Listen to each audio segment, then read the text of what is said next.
Faces in the darkness. The night was unnaturally quiet. The kind of quiet that didn't belong to any city, not even at its darkest hour. Ethan stood at the mouth of the old subway tunnel, his breath visible in the cold air. The city had abandoned these tunnels decades ago, sealing most of the entrances. But some, like this one, remained open, hidden behind fences and forgotten alleys. Ethan wasn't supposed to be there. Nobody was. But curiosity had a way of pulling him toward the forbidden. His friends always mocked him for chasing urban legends, but tonight, he wasn't chasing a story. Tonight, something else was chasing him. It started 3 weeks earlier. The first whispers. Ethan lived alone in a small apartment above a convenience store. Nights were the hardest. The building's pipes groaned, the neon light outside flickered, and sometimes, when the wind was just right, the sound of the subway tunnels below carried up into his floor. Or at least, that's what he thought. One night, while scrolling through his phone, he heard it. A faint voice. Not words, but a whisper, as if someone were speaking through water. He froze, muting his phone. The whisper continued, low and broken, vibrating through the floorboards. He leaned down, ear pressed to the floor. Ethan!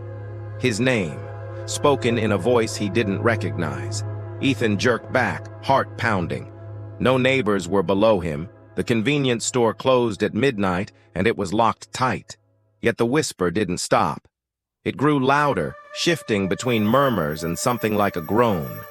The next day, he asked the store owner if anyone else had ever complained about noises. The man shook his head. You're imagining things. Nobody goes near those tunnels anymore, but Ethan couldn't shake it. He began recording the sounds. When he played them back, there were no whispers, only static. Yet in the silence of night, they returned, and with them came the dreams. The faces. At first, the dreams were vague. Dark corridors, dripping water, the sound of footsteps just behind him. Then they grew sharper, crueler. He saw faces pressed against walls, their skin stretched tight, eyes rolled white, mouths gaping in eternal screams. Hundreds of them, lining the walls of tunnels like grotesque wallpaper. When he woke, the images clung to him. The worst part wasn't the faces themselves. It was that some of them looked familiar. His mother, his childhood friend, strangers he passed on the street. Their twisted features haunted his every waking hour. He stopped sleeping. Coffee and adrenaline carried him through the day, but at night, exhaustion dragged him back down into the tunnels of his dreams. Until one night, the whisper didn't come from below. It came from inside his apartment. The visitor. He woke at 3:17 a.m.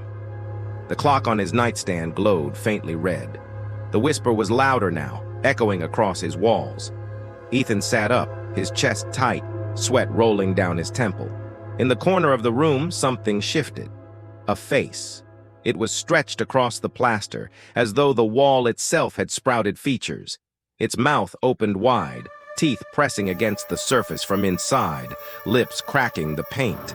Its eyes rolled toward him, wet and unblinking. "Join us," it rasped, the words scraping through the wall. Ethan screamed, stumbling backward.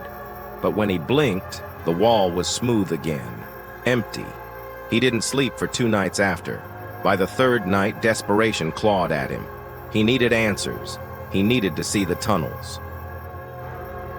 The descent.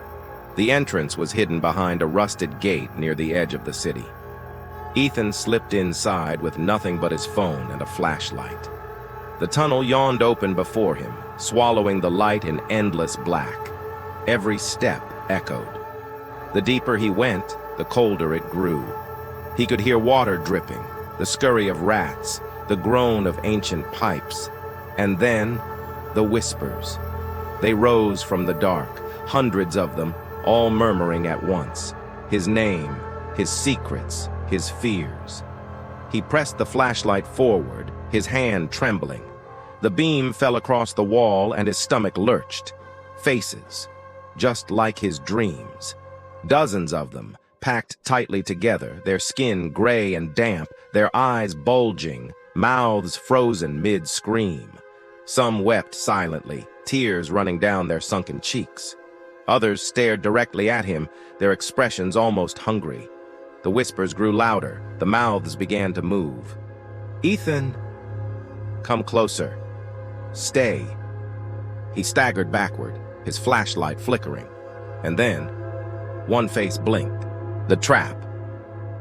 Ethan's instinct told him to run, but his body refused. The faces were alive, breathing, watching, waiting.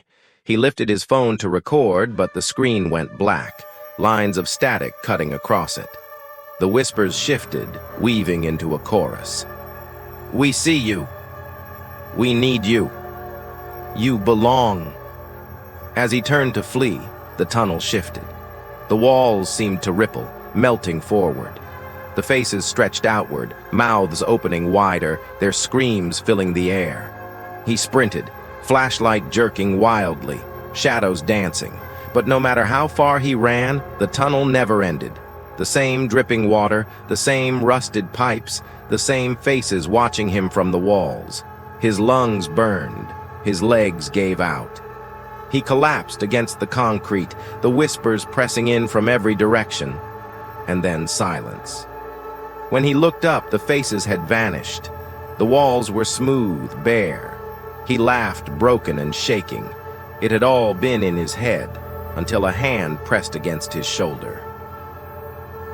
The revelation. He spun around, heart stopping. Behind him stood a man, or what was left of one. His skin sagged, his features half melted into a grotesque mask.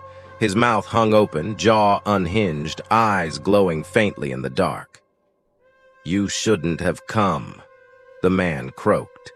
His voice was many voices at once, overlapping, fractured. Ethan scrambled back. "What is this? What's happening?"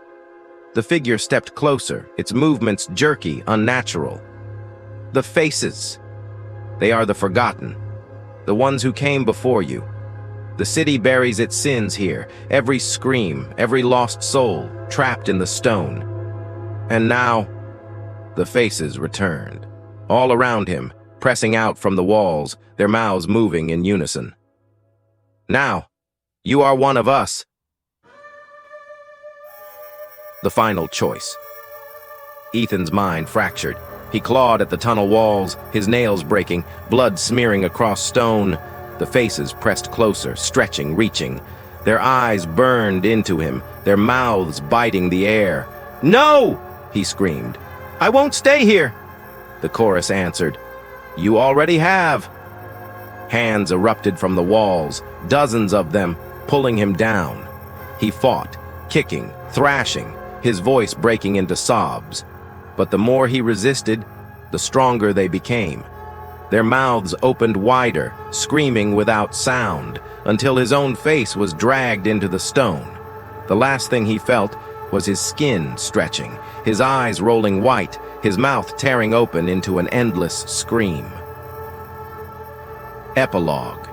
Weeks later, workers repairing the surface streets reported strange noises beneath the city. Murmurs, screams. Some swore they heard their names whispered from below. A few claimed to see faces in the cracks of the concrete. And if you listen closely, late at night, beneath the hum of the city, you might hear one voice above the rest. "Help me? Please, my name is Ethan." But the walls don't let go. They only collect.